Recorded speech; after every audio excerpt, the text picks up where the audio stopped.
Me llamo Raimundo Lázaro Martínez. Tengo 70 años. Y jamás imaginé que a esta edad estaría contando algo así. Durante 4 décadas trabajé como profesor de historia en un instituto público de Salamanca, una ciudad que huele a piedra dorada y recuerdos. Mi esposa Isabel falleció hace 6 años dejándome a mi hijo Álvaro y a mi nieta Lucía, que es mi razón de sonreír cada mañana. Antes de continuar te invito a que le des me gusta al vídeo, te suscribas al canal y me cuentes desde qué ciudad de España estás viendo esta historia. Tu apoyo es fundamental para seguir compartiendo relatos como este. Aquel martes por la mañana estaba en mi salón con la chimenea encendida, revisando como siempre mis facturas de la luz, el gas y los extractos de mi cuenta bancaria. Es una costumbre que mantengo desde que me jubilé. La calma de mi casa se rompió cuando sonó el móvil. Sí respondí sin mirar la pantalla. «Papá, ¿cómo estás?» «Necesito verte urgentemente», dijo Álvaro con una voz extraña acelerada. «Estoy bien, hijo. ¿Pasa algo? ¿No?» «Bueno, sí. Es una oportunidad de negocio única. Te lo explico en persona. Paso en 1 hora». Colgó antes de que pudiera responder. Algo me olía mal. Álvaro nunca había sido de negocios. Era funcionario de ayuntamiento con un sueldo estable y sin grandes ambiciones económicas. A las 11 en punto, el timbre sonó. Álvaro entró acompañado de Julián, su cuñado. Nunca me gustó Julián, siempre con esa sonrisa falsa y ese aire de vendedor de humo. «Don Raimundo», exclamó Julián exagerando la alegría mientras me daba un abrazo que no pedí. Les indiqué que se sentaran. Álvaro evitaba mirarme. Julián fue quien empezó a hablar. «Hemos venido porque tenemos una propuesta que va a cambiar su vida», dijo mientras encendía una tablet y me enseñaba imágenes de un resort de lujo en la Costa del Sol. Playas, palmeras, edificios relucientes y muchas promesas vacías. «Solo necesitamos 250,000 euros y usted tiene esa cantidad exacta en su fondo de jubilación», dijo Julián como si hablara de unas monedas.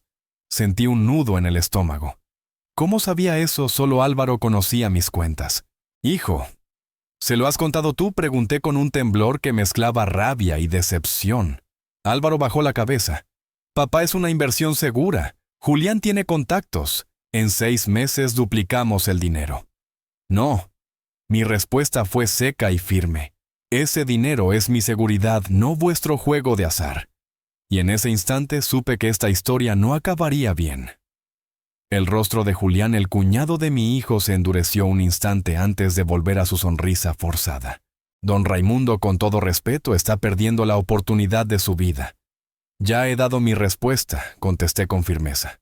«Y ahora, si me disculpan, tengo cosas que hacer». Me levanté dando por terminada la conversación. Julián recogió sus papeles con evidente fastidio, pero Álvaro, mi hijo, se quedó sentado con esa mirada que mezcla nervios, culpa y algo más difícil de leer. «Papá, necesito hablar contigo a solas», dijo cuando Julián salió al coche. «Te escucho». «La verdad es que estoy en problemas», confesó frotándose las manos. «Pedí un préstamo grande para invertir con Julián en otro negocio. No funcionó y debo dinero a gente peligrosa». Me quedé helado. Mi hijo siempre tan responsable. «¿Cuánto debes?» «Unos 180,000 euros». Sentí un nudo en la garganta. «¿Y qué esperas que haga yo? Préstame el dinero, papá. Te juro que te lo devolveré. Es por la seguridad de todos, incluso de Lucía». Mencionar a mi nieta fue un golpe bajo. Respiré hondo. «Te daré 90,000 euros, ni un céntimo más. Y firmarás un pagaré con cuotas mensuales». «Pero papá, no es suficiente. Es mi última palabra. Tómalo o déjalo». Vi en sus ojos un alivio forzado y también resentimiento. «Está bien. Mañana firmo lo que quieras». Esa noche no dormí. Algo en su mirada me dejó intranquilo. A la mañana siguiente cumplí mi palabra, hice la transferencia y él firmó el documento. Las semanas siguientes transcurrieron aparentemente en calma, pero Álvaro empezó a venir más seguido a preguntar por mi salud, a acompañarme a chequeos médicos. Yo quería pensar que era cariño, pero no. Un martes llegó con una gran noticia. Papá, encontré un lugar perfecto donde podrás descansar y tener atención médica las 24 horas. ¿Qué dices? Estoy perfectamente bien aquí en mi casa, pero vives solo. Si te pasa algo, nadie podrá ayudarte. A regañadientes, acepté acompañarle. Me llevó a una residencia llamada Horizontes Dorados, a las afueras de Salamanca. Jardines cuidados, olor a desinfectante, personal sonriente. La directora, una mujer de unos 60 años, nos enseñó cada rincón mientras Álvaro sonreía satisfecho. Aquí estará muy bien su padre, señor Lázaro, aseguró la directora. Médico permanente, actividades y tranquilidad. Mientras caminábamos vi ancianos con la mirada perdida. Y otros que me miraban como queriendo advertirme algo. Álvaro, este lugar es bonito, pero no lo necesito ahora. Papá, ya está todo pagado. 3 meses por adelantado. Me quedé sin habla. Lo había hecho sin consultarme. Llévame a casa. Solo quédate una semana, por favor, papá. Y en ese instante supe que algo muy distinto a cuidarme se estaba poniendo en marcha. ¿Por qué tanto empeño en dejarme aquí?, pregunté con voz tensa. Bien, una semana, ni un día más. Álvaro sonrió visiblemente aliviado. Perfecto. Ya traje algunas de tus cosas, dijo señalando una maleta que no había visto antes. Te visitaré en unos días. Esa noche dormí en una habitación ajena con un nudo en el pecho y una sensación de peligro que no sabía explicar. Al día siguiente intenté llamar a Álvaro, pero mi móvil había desaparecido. Pregunté en recepción y me dijeron que solo podía usar el teléfono del área común en un horario establecido. 3 días pasaron sin una sola noticia de mi hijo. Me acerqué al mostrador decidido. Disculpe, necesito hacer una llamada urgente a mi hijo. La recepcionista, con cara de aburrimiento, apenas levantó la vista. Lo siento, señor Lázaro. Su hijo dejó instrucciones de no ser molestado esta semana. Está de viaje de negocios. ¿Cómo dice? Necesito hablar con él ahora mismo. Quiero irme de aquí. Eso no será posible, intervino la directora apareciendo detrás de mí. Su ingreso está registrado como permanente, no temporal.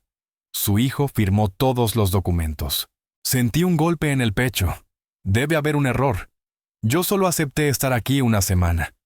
No hay ningún error, señor Lázaro, replicó con una sonrisa condescendiente.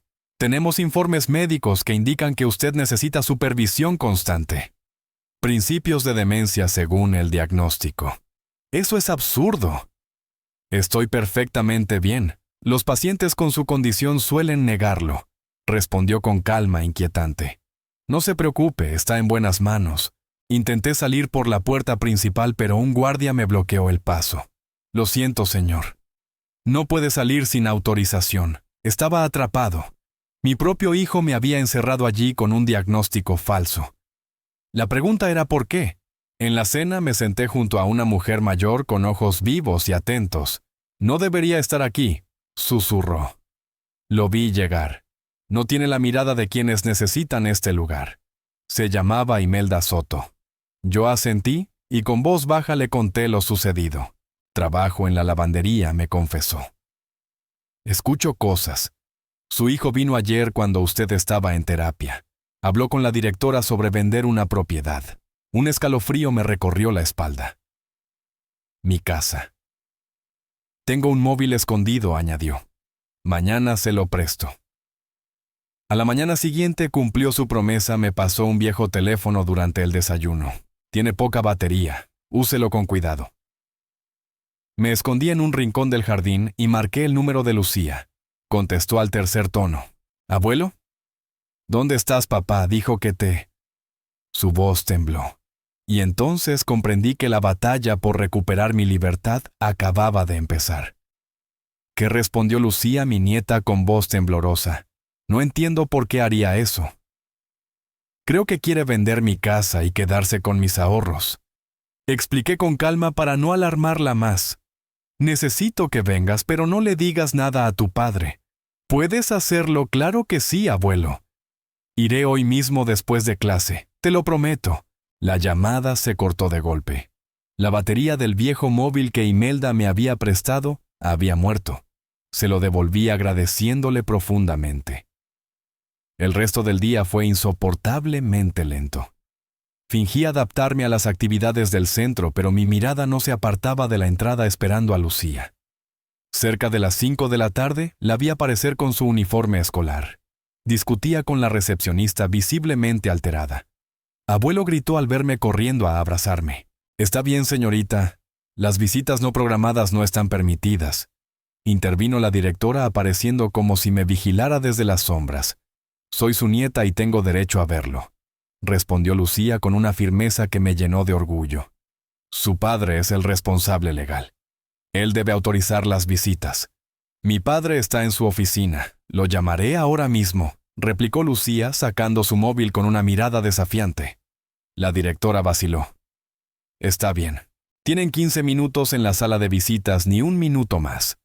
Nos llevaron a una pequeña sala donde algunos residentes hablaban con sus familias. Nos sentamos en un rincón apartado. «Abuelo, ¿qué está pasando?», me susurró. «Papá ha estado actuando raro últimamente. Hace una semana llegó con cajas y empezó a empacar tus cosas. Dijo que las guardaría mientras estabas de viaje». «Tu padre y Julián están tramando algo», le expliqué. «Querían que invirtiera todos mis ahorros en un negocio. Cuando me negué, idearon este plan». Le conté todo la visita de Álvaro y Julián, la presión económica, los falsos chequeos médicos y mi internamiento. «Necesito que me ayudes a salir de aquí y que averigües qué está pasando con mi casa y mis cuentas», le pedí. «Te sacaré de aquí, abuelo». «Lo prometo», dijo Lucía con determinación. «Pero debo actuar con cuidado». En el segundo cajón de mi escritorio hay una carpeta azul con escrituras, estados de cuenta y mi testamento. «Escóndela antes de que tu padre la encuentre». Lucía asintió con fuerza. «Lo haré hoy mismo». «Su tiempo ha terminado», anunció la directora al acercarse. Lucía me abrazó con fuerza. «Volveré mañana, abuelo, y traeré ayuda». Mientras la veía alejarse por el pasillo, sentí una mezcla de esperanza y miedo. Estaba en una carrera contra el tiempo para recuperar mi libertad y mi dignidad. Afuera Salamanca caía en la penumbra. Adentro yo planeaba mi próxima jugada. El segundo día tras la visita de Lucía fue sin duda uno de los más largos de mi vida. Cada hora se volvía una tortura imaginando lo que Álvaro podría estar haciendo con mi patrimonio, mientras yo permanecía encerrado en horizontes dorados sin poder salir. Durante el desayuno busqué con la mirada a doña Imelda. La encontré en una esquina del comedor recogiendo bandejas con su habitual discreción. Me acerqué fingiendo naturalidad. «Buenos días, doña Imelda. ¿Sabe si mi nieta ha llamado o dejado algún mensaje para mí?». Ella negó con la cabeza, pero bajó la voz y murmuró: «Don Raimundo, tenga cuidado. La directora ha dado instrucciones especiales sobre usted. Lo están vigilando más que a los demás». ¿Qué tipo de instrucciones? ¿Reportar cualquier comportamiento extraño o intento de comunicación con el exterior? ¿Y? «Revisaron su habitación esta mañana mientras usted estaba en el baño». Un escalofrío me recorrió la espalda. Estaban construyendo un caso contra mí buscando pruebas para justificar mi encierro. «Gracias por avisarme», Imelda, susurré. Volví a mi mesa fingiendo normalidad y terminé el desayuno sin levantar sospechas. Poco después, una enfermera que no había visto antes se acercó con una bandeja. «Buenos días, señor Lázaro. Es hora de su medicación». Miré los 2 comprimidos en el vasito, uno blanco, otro amarillo. Debe haber un error. Yo no tomo medicación. La enfermera sonrió con condescendencia. «Son los que recetó su médico, señor, para su condición». «¿Qué condición?». «Estoy perfectamente bien. La demencia senil suele pensar eso», señor Lázaro dijo con un tono frío. «Esto le ayudará a controlar los síntomas». «No tomaré nada que no haya recetado mi médico de cabecera», respondí firme. «Y él jamás me diagnosticó demencia». La sonrisa desapareció. «No me obligue a llamar a seguridad. Todos los residentes deben seguir su régimen». En ese momento comprendí lo vulnerable que estaba. Si me negaba, usarían mi rebeldía como prueba de mi deterioro mental. Si los tomaba, no sabía qué me estaban dando. Con un movimiento rápido me llevé las pastillas a la boca y fingí tragarlas. Cuando se dio la vuelta, las escupí discretamente en una servilleta y las guardé en el bolsillo. Más tarde, durante la terapia grupal, una serie de juegos infantiles disfrazados de estimulación cognitiva, noté a un hombre extraño entre el personal. Camisa blanca, pantalón de vestir, una tableta en mano. Observaba y tomaba notas. ¿Quién es ese?, susurré a don Ramiro, un residente con el que había hecho amistad. Uno de los médicos evaluadores me respondió: cada semana revisa los expedientes clínicos. ¿Para qué? Para decidir quién puede recibir visitas, hacer llamadas o manejar su propio dinero. Sentí que la sangre me hervía. No solo querían controlarme, querían borrarme como persona, y no se lo iba a permitir. Una certeza fría me atravesaba: estaban construyendo un caso para declararme legalmente incompetente. Al volver a mi habitación, encontré a Álvaro sentado en la única silla. Su presencia me dejó helado. «Hola, papá», dijo con una sonrisa vacía. «¿Cómo te estás adaptando?». Cerré la puerta conteniendo la rabia. ¿Qué significa todo esto? Prometiste que sería solo una semana. Los médicos consideran mejor que te quedes aquí permanentemente. Tu condición. ¿Qué condición? Sabes perfectamente que estoy sano. Álvaro suspiró como si hablara con un niño testarudo. La negación es parte de la enfermedad. Los resultados muestran deterioro cognitivo. Eso es mentira, respondí. ¿Qué estás haciendo con mi casa y mis cuentas? Se sorprendió un segundo y luego recuperó la compostura. Estoy garantizando tu bienestar. Como tu hijo debo administrar tus bienes ahora que no puedes. Y eso incluye vender la casa donde creciste. Las propiedades generan gastos. Es más práctico venderla y asegurar tu atención aquí. No me mientas, esto es por dinero. ¿Cuánto te ofrece Julián? No sabes lo que dices. La paranoia es otro síntoma. Basta, grité. ¿Qué pasó con el préstamo que te di? ¿También fue mentira? La máscara de preocupación desapareció, dejando ver un rostro lleno de resentimiento. ¿Quieres la verdad? Siempre fuiste un tacaño. 40 años de trabajo para una casa vieja y unos ahorros que ni disfrutas.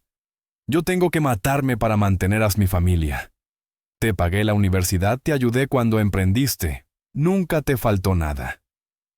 Me faltó todo, exclamó golpeando la pared. Nunca tuve lo que mis amigos tenían. Y eso justifica encerrarme aquí para robarme. No te estoy robando nada. Solo tomo lo que me corresponde antes de que lo malgastes o dones. Recordé nuestras discusiones sobre mi testamento y las becas que pensaba dejar. Mi testamento sigue siendo válido. Lucía tiene asegurada su parte. Una sonrisa cruel apareció en su rostro. Ya no importará.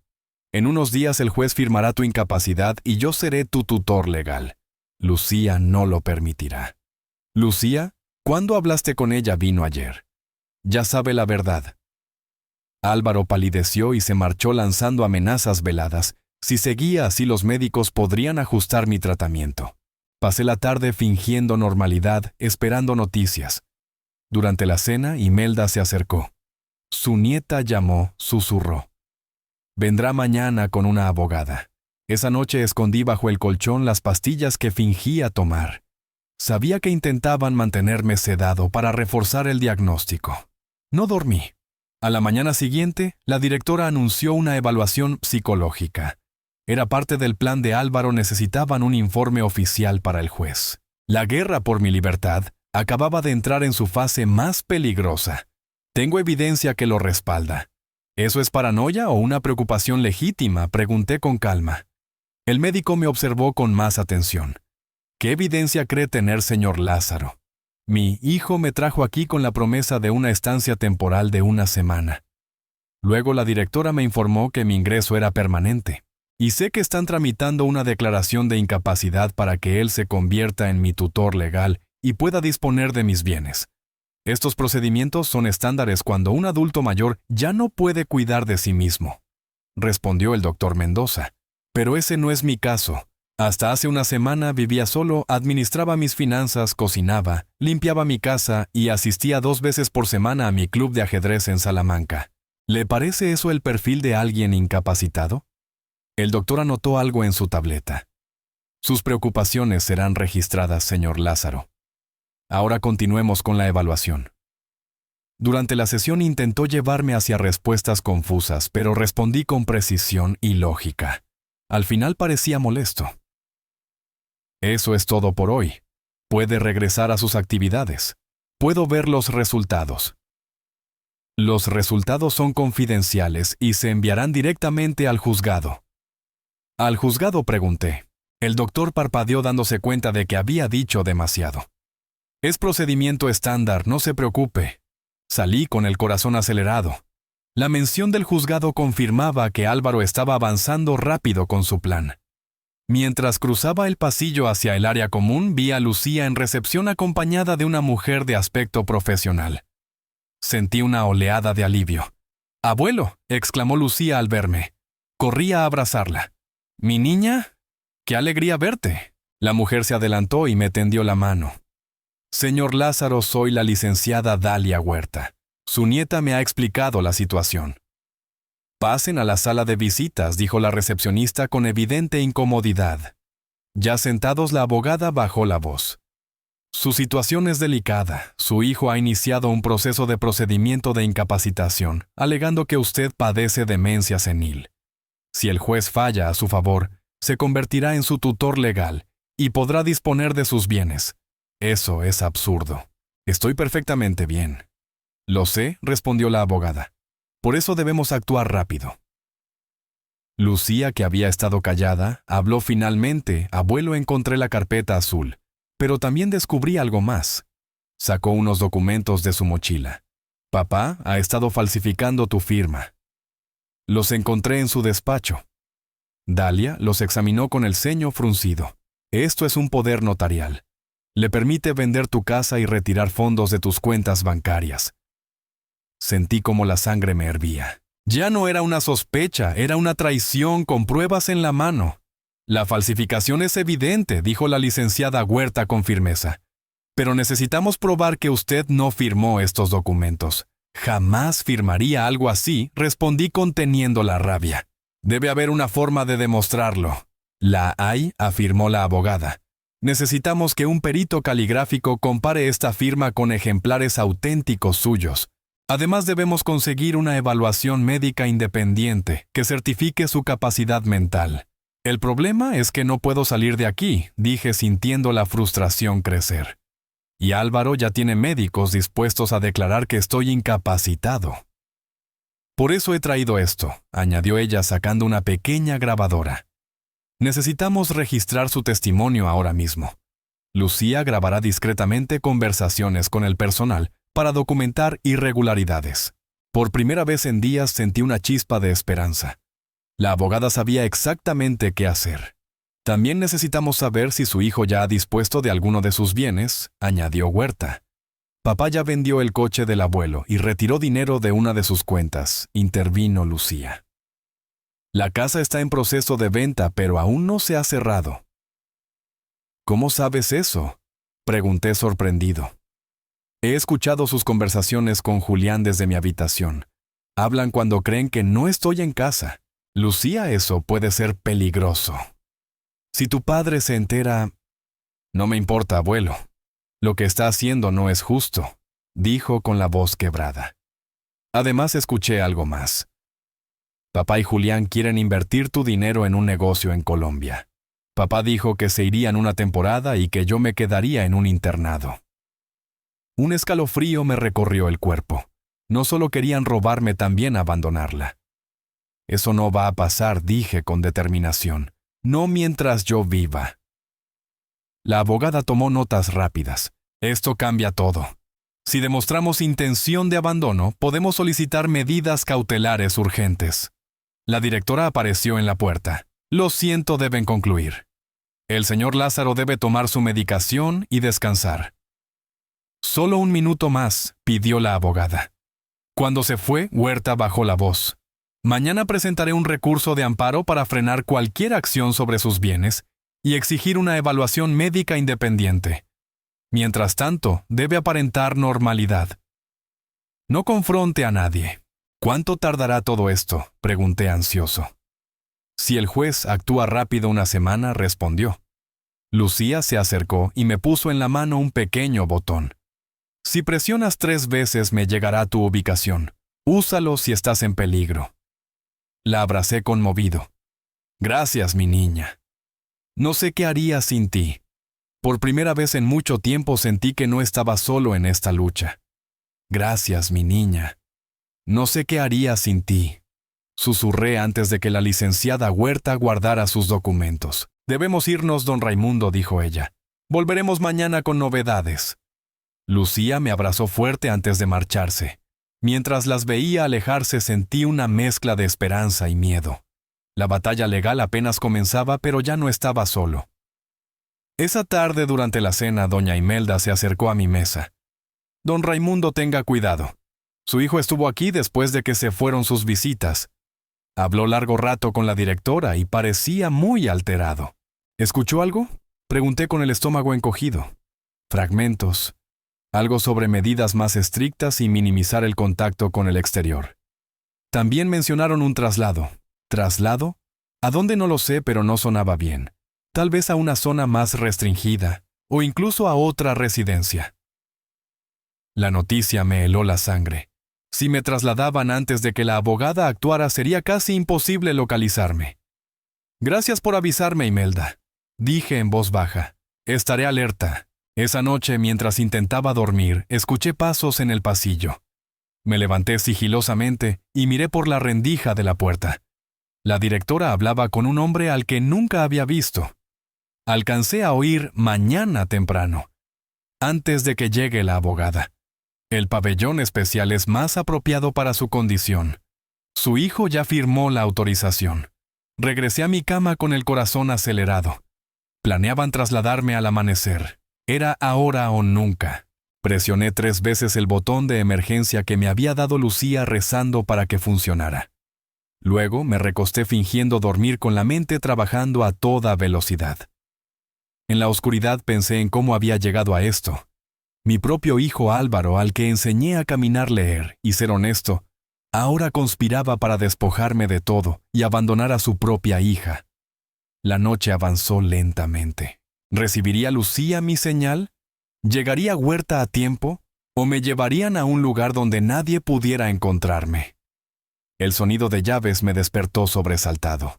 Aún no amanecía. 2 enfermeros corpulentos entraron a la habitación.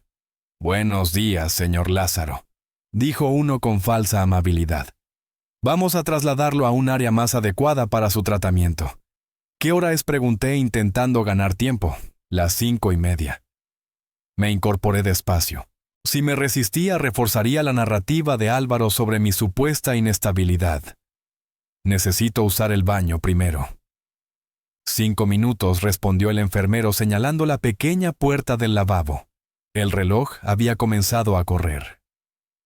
La mañana decisiva había llegado. Una vez dentro del baño, cerré la puerta con firmeza y presioné 3 veces más el botón de emergencia que me había dado Lucía. Era mi única esperanza. Luego me lavé la cara y me vestí con la ropa que habían dejado preparada, un conjunto gris, que parecía más un uniforme que ropa normal. Al salir, los 2 enfermeros me escoltaron por un pasillo que no conocía. Bajamos en un ascensor hasta lo que parecía un sótano. El contraste con las zonas comunes era evidente: nada de plantas, ni cuadros, ni música suave. Solo paredes blancas, puertas con ventanillas diminutas y un silencio opresivo. «¿Qué es este lugar?», pregunté sintiendo cómo mi corazón latía con fuerza. «El pabellón de cuidados especiales», respondió uno de ellos con frialdad. «Para residentes que necesitan supervisión constante». Me llevaron a una habitación al fondo del pasillo. Era parecida a la anterior, pero sin ventanas. La cama estaba atornillada al suelo, y en las esquinas del techo había cámaras. «Espere aquí. El doctor vendrá a evaluarle en breve», dijo el enfermero cerrando la puerta. El clic del cerrojo me confirmó lo que ya sabía: estaba aislado. Me senté en la cama intentando mantener la calma. Repasé mentalmente los últimos días. ¿Cuándo empezó realmente el plan de Álvaro? Después de negarle el dinero para su negocio con Julián, ¿o lo llevaba planeando desde mucho antes? Recordé una conversación de hace 2 años cuando le hablé de modificar mi testamento para crear un fondo de becas. Su reacción fue furiosa. «¿Vas a regalar nuestro patrimonio familiar a desconocidos?», gritó. «No es regalar», le respondí entonces. «Es continuar mi labor como educador. Y tú y Lucía seguiréis recibiendo la mayor parte. Es dinero que nos pertenece», me había lanzado. Entonces pensé que era solo una rabieta. Ahora veía las señales con claridad: resentimiento, codicia y una convicción peligrosa de que mi patrimonio le pertenecía. La puerta se abrió interrumpiendo mis pensamientos. Entró un médico distinto al doctor Mendoza, acompañado de una enfermera con una bandeja. «Señor Lázaro, soy el doctor Barrios, especialista en neuropsiquiatría», dijo con voz neutra. «Vamos a evaluar su estado actual. Estoy aquí contra mi voluntad. Mi hijo intenta...». Según su expediente, me interrumpió mirando una tableta. «Usted sufre de demencia senil con episodios paranoides y agresivos. ¿Es consciente de eso?». «Eso es completamente falso. Estoy perfectamente lúcido». Anotó algo sin inmutarse. «La negación es típica. ¿Ha tomado su medicación?». «Me niego a tomar medicamentos que no necesito». «Enfermera, proceda con la dosis matutina». «Hoy será por vía intravenosa», ordenó con frialdad. La enfermera avanzó con la jeringa. «No pueden medicarme a la fuerza. Tengo derechos». «Su hijo, como tutor temporal, ha autorizado este tratamiento», respondió Barrios con indiferencia. «Es por su propio bien». Y en ese instante comprendí que la verdadera lucha acababa de comenzar. «No está autorizado», logré decir con voz firme. «No hay ninguna resolución judicial que lo nombre mi tutor». El doctor Barrios suspiró con fastidio, como si tratara con un niño terco. «Seguridad», ordenó por el intercomunicador. En cuestión de segundos, los 2 enfermeros que me habían trasladado entraron en la habitación. «El señor Lázaro necesita asistencia para su tratamiento», indicó con frialdad el médico. Lo que siguió fue humillante. Los enfermeros me sujetaron contra la cama mientras la enfermera encontraba una vena en mi brazo e inyectaba el medicamento. Luché con todas mis fuerzas, pero era inútil contra 2 hombres jóvenes. «Esto es agresión», grité mientras sentía el líquido frío recorrerme las venas. «Pronto se sentirá mejor», respondió Barrios ignorando mis amenazas. «La medicación ayudará a calmar su ansiedad». Minutos después de que salieron los efectos, comenzaron. Mi mente se volvió pesada, mis extremidades torpes. Era como estar borracho, pero con la lucidez suficiente para entender que me estaban anulando. Entonces, escuché voces alteradas en el pasillo, una discusión. La puerta se abrió de golpe. Entre la bruma distinguí a la licenciada Huerta, acompañada de un agente de policía y otro hombre que no reconocí. «Aquí está», exclamó la abogada acercándose. «Señor Lázaro, puede oírme, me drogaron». Alcancé a articular con dificultad. «Esto es inadmisible», oí decir a Huerta con furia. El juez ordenó específicamente que no se administrara ningún medicamento antes de la evaluación independiente. «¿Tenemos autorización del familiar responsable?», contestó Barrios con su tono indiferente. «Esa autorización queda invalidada por la orden judicial», intervino el policía. «El señor Lázaro queda bajo protección temporal del juzgado». Mi mente entumecida intentaba comprenderlo todo. Habían llegado a tiempo. «Su nieta nos alertó», me dijo Huerta inclinándose hacia mí. «Ella está afuera con un médico independiente». Con la ayuda de la gente me incorporaron y comenzaron a guiarme hacia la salida. Mis piernas temblaban. Mi cabeza giraba. En el pasillo, la directora trató de bloquearles el paso. «Esto es irregular», protestó. «Irregular», respondió Huerta con voz firme. «Es retener y medicar sin autorización judicial. Tengo órdenes para su liberación y para asegurar todo el expediente médico». Mientras avanzábamos, vi a doña Imelda a lo lejos. Nuestras miradas se cruzaron. Me dedicó un leve asentimiento, un adiós silencioso. En el vestíbulo, Lucía corrió hacia mí. «Abuelo, ¿estás bien? Te ves fatal». «Estoy mejor ahora, mi niña», susurré con una sonrisa débil. Por primera vez en semanas, la salida no era un sueño. Era real. Estaba recuperando mi libertad. Un hombre de mediana edad se acercó y comenzó a examinarme con rapidez. tomando mis signos vitales. Le han administrado un cóctel de sedantes bastante fuerte, dijo con preocupación. Necesitamos llevarlo a un hospital para monitorear los efectos y hacer análisis completos. No. Hospital, protesté débilmente. No es seguro volver a su casa ahora, señor Lázaro, explicó la licenciada Huerta. Su hijo tiene una copia de las llaves y podría intentar algo. Lo llevaremos a un lugar seguro mientras resolvemos la parte legal. En ese momento, como si lo hubiéramos invocado, Álvaro apareció en la entrada de Horizontes Dorados. Su rostro se contrajo al vernos. ¿Qué significa esto?, exigió avanzando. ¿Quién autorizó la salida de mi padre? El agente de policía se interpuso con firmeza. Señor Lázaro, tengo una orden judicial que suspende temporalmente cualquier autoridad que pudiera tener sobre su padre. Mantenga su distancia. Esto es ridículo, gruñó Álvaro sacando el móvil. Llamaré a mi abogado. Haga lo que crea necesario, respondió la abogada con calma. Debería saber también que el juez ordenó congelar todas las cuentas bancarias de su padre y prohibir cualquier transacción relacionada con sus propiedades hasta que se resuelva este caso. El rostro de Álvaro palideció. «Papá, no puedes hacer esto», dijo intentando acercarse. «Aléjate de mi abuelo», intervino Lucía poniéndose entre nosotros. «Ya has hecho suficiente daño». «Tú no te metas», le gritó Álvaro. «Vete a casa ahora mismo». No respondió ella con voz firme. «Me voy con el abuelo». «Eres menor de edad». «Harás lo que yo diga», replicó él. «La joven puede acompañarnos temporalmente mientras se realiza la evaluación médica del señor Lázaro», intervino el policía. «Si tiene objeciones, preséntelas ante el juez». Álvaro nos miró a todos con rabia contenida. «Esto no se quedará así. Tengo pruebas médicas de su condición. Ningún juez le permitirá manejar sus asuntos». «Ya veremos», contestó Huerta. «Y le recomiendo que devuelva cualquier bien o dinero que haya tomado. Podría considerarse apropiación indebida». Asistido por Lucía y el médico, logré salir al exterior. El aire frío de la mañana nunca me había sabido tan dulce a pesar del sedante. Me ayudaron a subir a una furgoneta donde una mujer mayor me esperaba, Adela, la hermana de mi difunta esposa. «¡Raimundo!», exclamó al verme. «Dios mío». «¿Qué te han hecho, Adela?», murmuré sorprendido. «Lucía me llamó anoche. Vine en el primer tren desde Madrid». El trayecto hasta el hospital fue borroso. Escuchaba fragmentos de conversaciones, análisis toxicológico completo, posibles efectos secundarios. La audiencia es el lunes.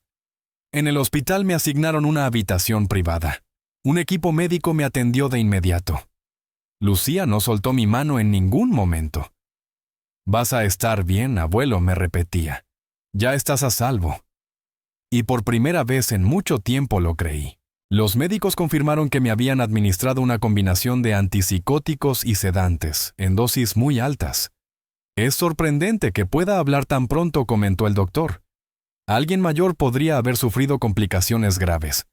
Cuando recuperé la lucidez, la licenciada Huerta vino a verme.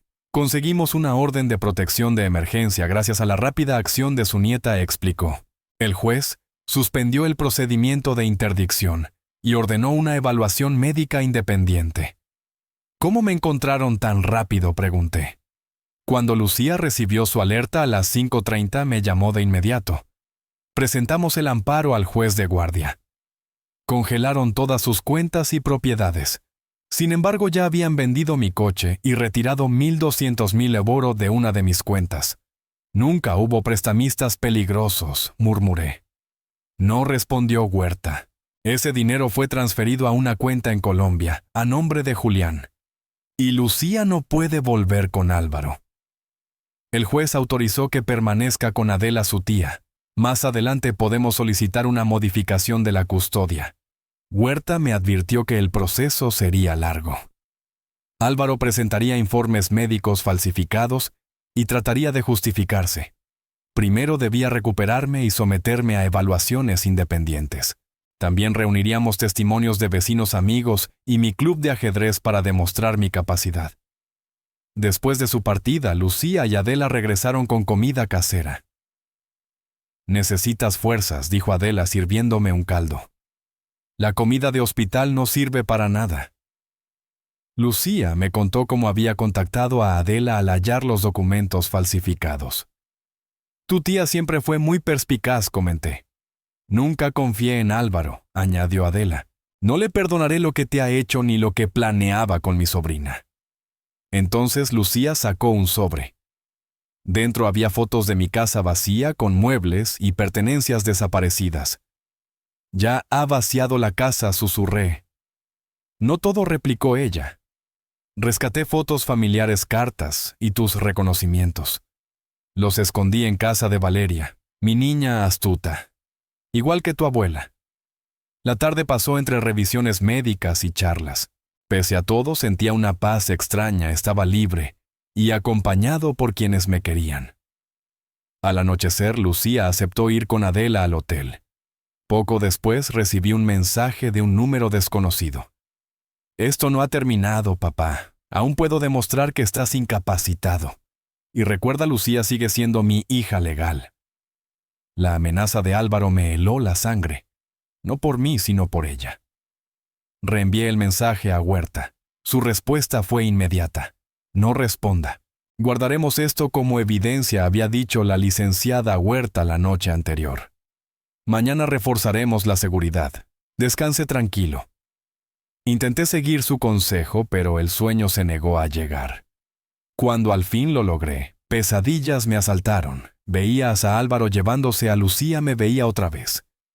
Encerrado en el pabellón del residencia, perdiendo todo lo que amaba. Desperté sobresaltado con la primera luz del amanecer. Una enfermera entró a revisar mis signos vitales. «Tiene visita, señor Lázaro», anunció con tono amable. «¿Se siente con ánimos de recibirla?» «¿Quién es?», pregunté alerta. «Un hombre mayor dice ser su amigo del club de ajedrez». «Sí, hágalo pasar», respondí aliviado. Momentos después, Manuel Ribeiro, mi compañero de ajedrez durante 10 años, entró en la habitación. Su rostro normalmente alegre reflejaba preocupación. «Raimundo, viejo amigo», dijo estrechando mi mano. «Nos tenías preocupados. Desapareciste sin decir nada. Es una larga historia, Manuel». «Me la imagino. Tu nieta me contactó. El club entero está indignado. Todos estamos dispuestos a testificar que estás perfectamente lúcido. Por Dios. Si le ganaste al doctor Morales hace 2 semanas, su apoyo me conmovió profundamente». «Gracias, Manuel. Voy a necesitar toda la ayuda posible. Ya la tienes. Vengo como mensajero del grupo. Todos aportamos para contratar a un investigador privado». «¿Un investigador? ¿Para qué?», pregunté sorprendido.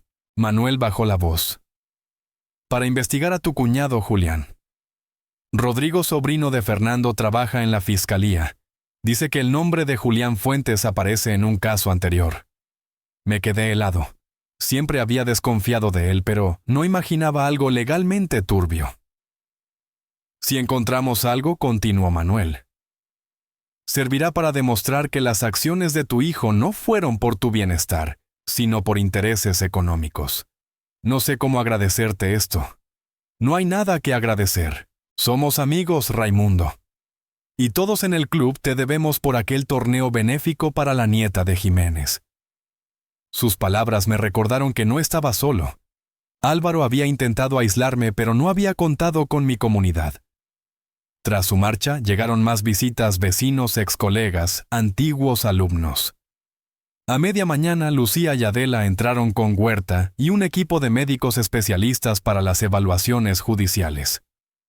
«Buenos días, señor Lázaro», saludó el neurólogo principal. «Realizaremos pruebas cognitivas y neurológicas. Durarán unas 3 horas». «Estoy listo», respondí decidido. Las pruebas fueron rigurosas: memoria, razonamiento lógico, coordinación, atención. Incluso una resonancia magnética. Esta vez iba a demostrarle al juez y a todos que seguía perfectamente lúcido. Respondí cada pregunta con claridad. Resolví cada ejercicio con precisión, demostrando que mi mente estaba tan aguda como siempre. Al finalizar, el neurólogo principal pareció satisfecho. «Sus resultados son excelentes, señor Lázaro», dijo. «Muy por encima del promedio para su grupo de edad». «¿Eso será suficiente para el juez?», pregunté.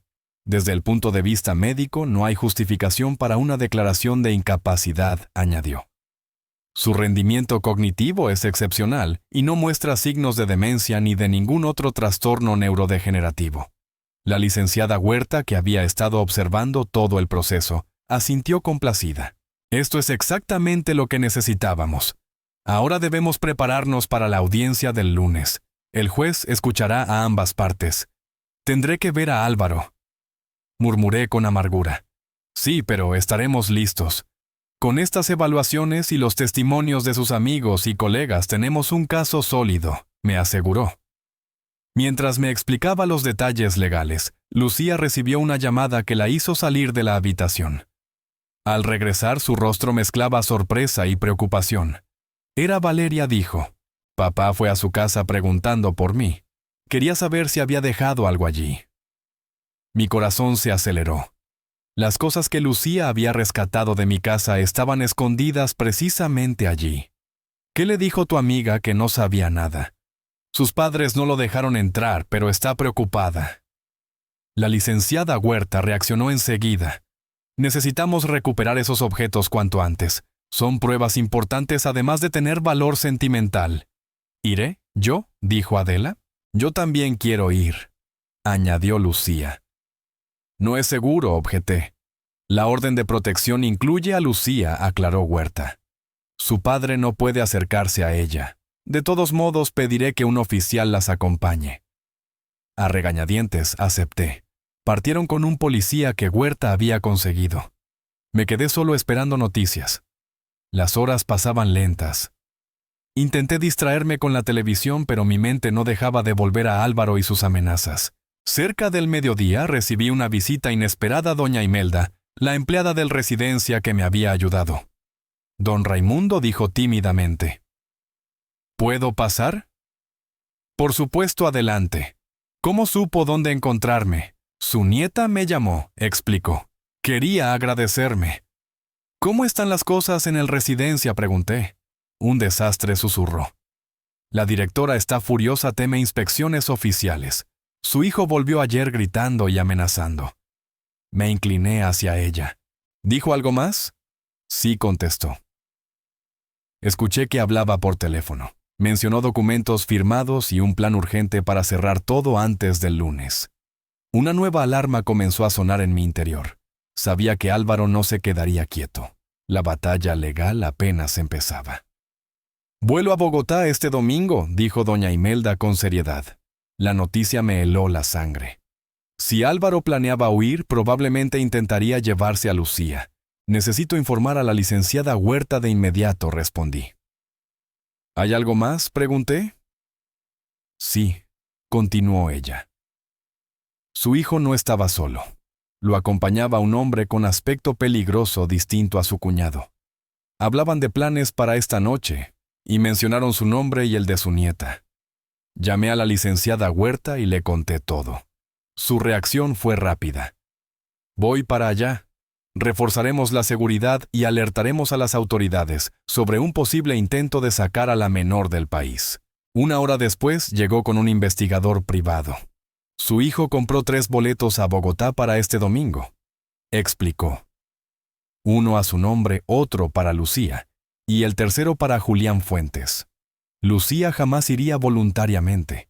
Seguramente planeaba presionarla o llevársela por la fuerza. En ese momento sonó mi móvil, era Adela.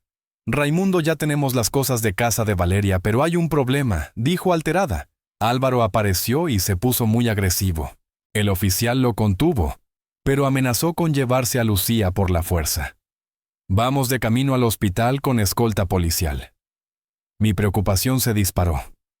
Señor Lázaro, dijo. Huerta, con esta información podemos pedir medidas más severas.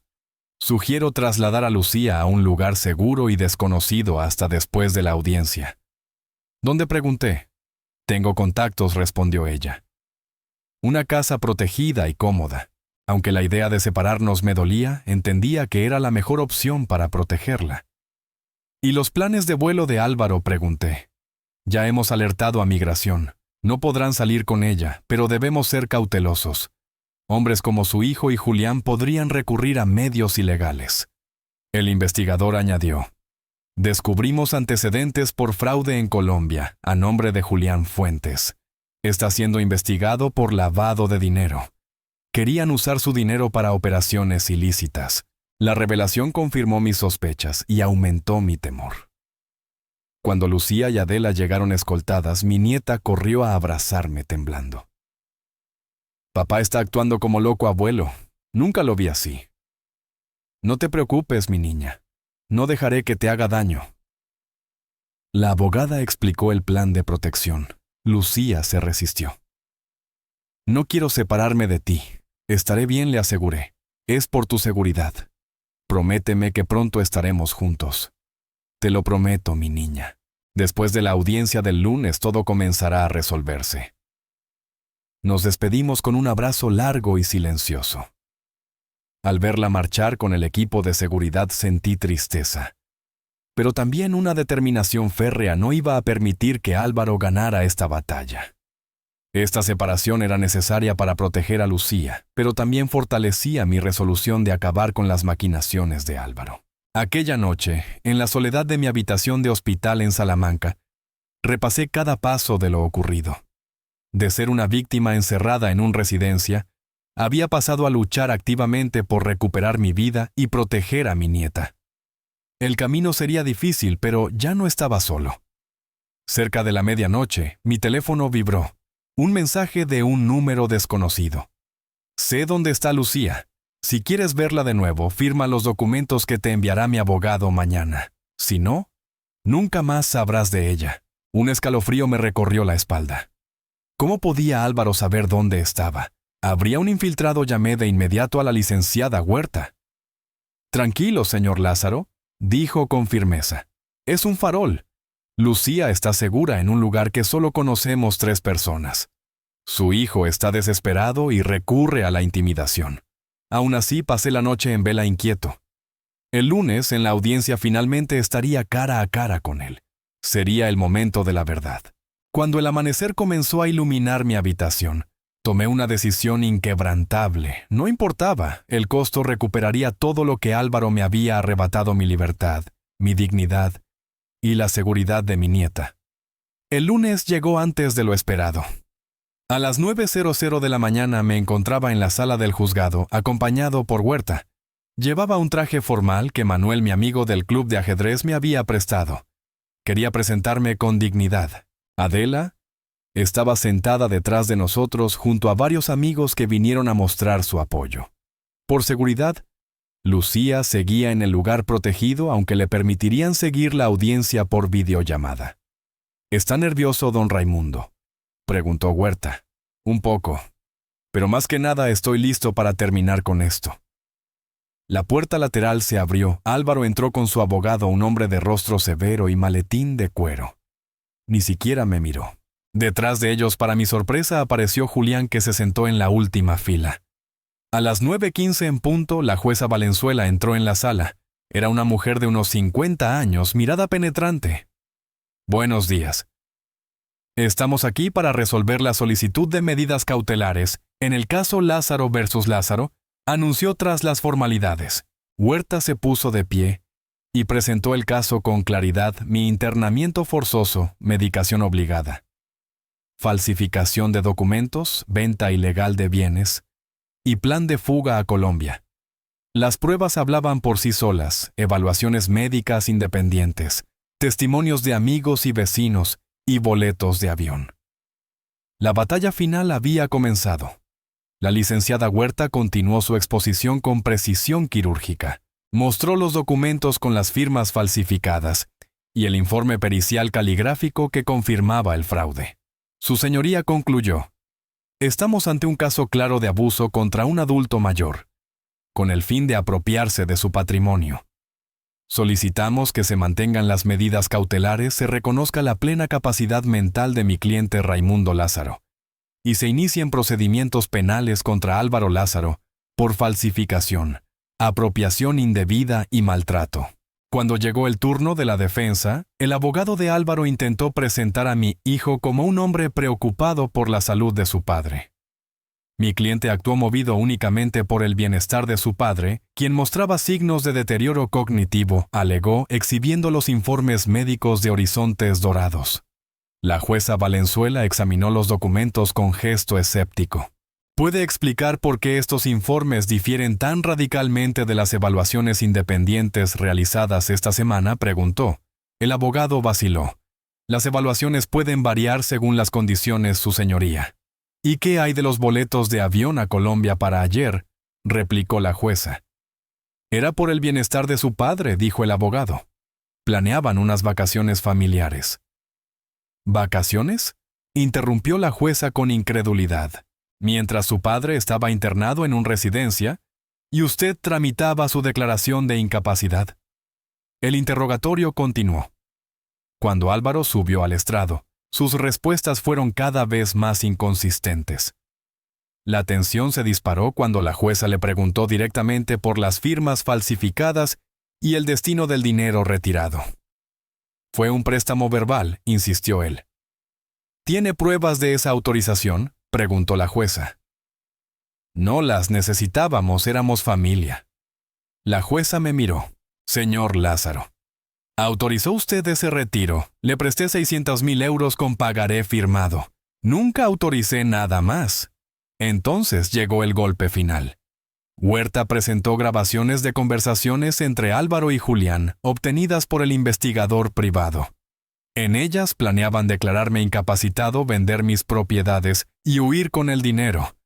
Una vez que el viejo sea oficialmente demente, tendremos vía libre.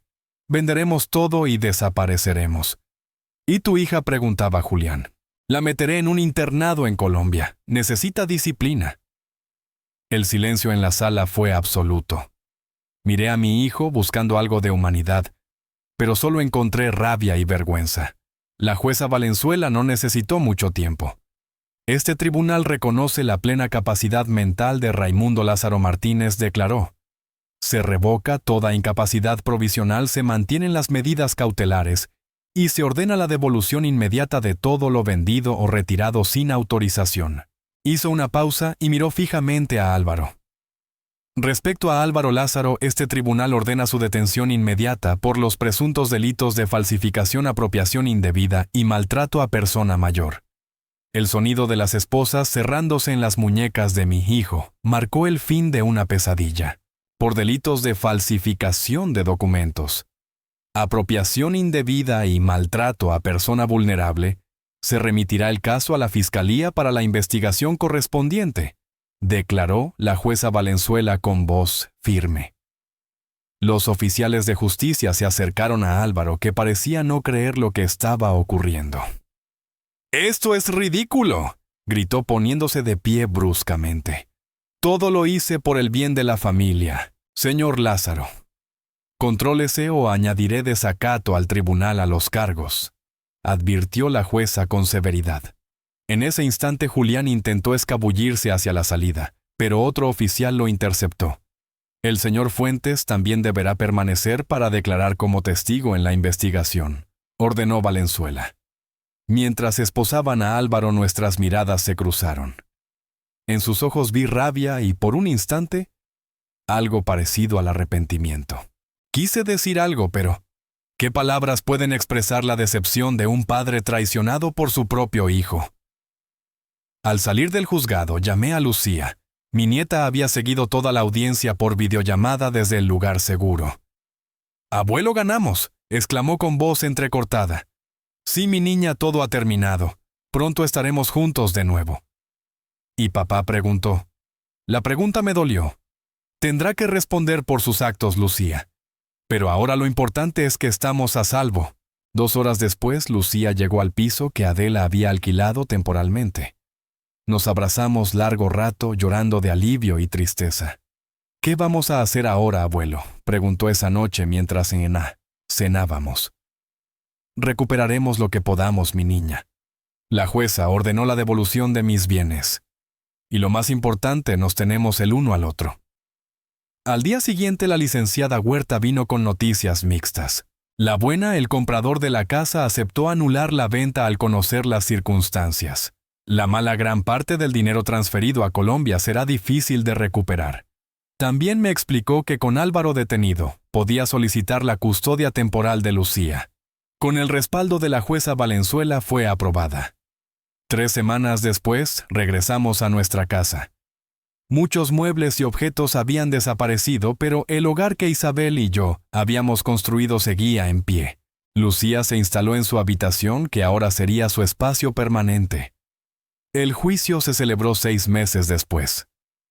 Álvaro fue condenado a 5 años de prisión por fraude, falsificación y maltrato. Julián, con antecedentes en Colombia, recibió una condena mayor por reincidencia. 1 año más tarde, Lucía florecía en sus estudios, y yo había vuelto a dar clases particulares de matemáticas más por gusto que por necesidad. Una tarde recibí una carta desde la prisión. Era de Álvaro. La abrí con manos temblorosas. Papá, no sé por dónde empezar. Quizás por lo único que importa lo siento. Sé que estas palabras significan poco después de lo que hice, pero necesito decirlas. En la soledad de esta celda he tenido mucho tiempo para reflexionar. La codicia y el resentimiento me cegaron. Traicioné tus enseñanzas, traicioné tu confianza, y lo peor, abandoné a mi propia hija. No te pido perdón porque sé que no lo merezco. Solo quiero que sepas que finalmente entiendo lo que siempre intentaste enseñarme, que la verdadera riqueza no está en el dinero, sino en la familia, en los valores, en ser una persona íntegra. Cuida de Lucía. Dale todo el amor que yo no supe darle. Ella merece un futuro brillante lejos de mis errores. Álvaro. Leí la carta varias veces con lágrimas resbalando por mis mejillas. No sabía si creer en su arrepentimiento, pero decidí guardarla. Quizás algún día, cuando las heridas hubiesen sanado un poco, Lucía querría leerla. Esa noche, mientras cenábamos en la cocina de la casa recuperada, mi nieta me miró con esa seriedad que solo tienen los jóvenes que han madurado demasiado pronto. Bueno, ¿crees que algún día podremos perdonar a papá? Medité mi respuesta con cuidado. El perdón es un camino largo, Lucía. No ocurre de la noche a la mañana, pero sí creo que algún día podremos encontrar paz con lo sucedido. ¿Lo extrañas a veces?, preguntó en voz baja. Extraño al hijo que crié, respondí lentamente. Al padre que alguna vez fue para ti. Y aunque sea difícil, guardo la esperanza de que ese hombre pueda encontrar el camino de regreso. Lucía asintió pensativa. Yo también lo extraño a veces. No al papá que hizo esas cosas terribles, sino al que me llevaba al parque cuando era pequeña. Mientras la veía estudiar en la sala esa misma noche, comprendí que a pesar de todo el dolor, habíamos encontrado un nuevo comienzo. Álvaro tendría que vivir con las consecuencias de sus actos, pero nosotros no dejaríamos que el resentimiento definiera nuestro futuro. La vida me había enseñado una dura lección sobre la traición, pero también sobre la resiliencia y el poder sanador del amor incondicional. A mis 70 años había perdido a mi hijo, sí, pero había ganado una nueva oportunidad de criar a mi nieta y transmitirle los valores que realmente importan. Mientras observaba las estrellas desde el porche de nuestra casa en Salamanca, sentí una paz que creí perdida para siempre. El camino había sido duro, pero esta vez nadie podría arrebatárnoslo. Si quieres conocer más historias reales como la mía, suscríbete y activa la campanita. Gracias por acompañarme en este relato. Tu apoyo me da fuerzas para seguir contando la verdad.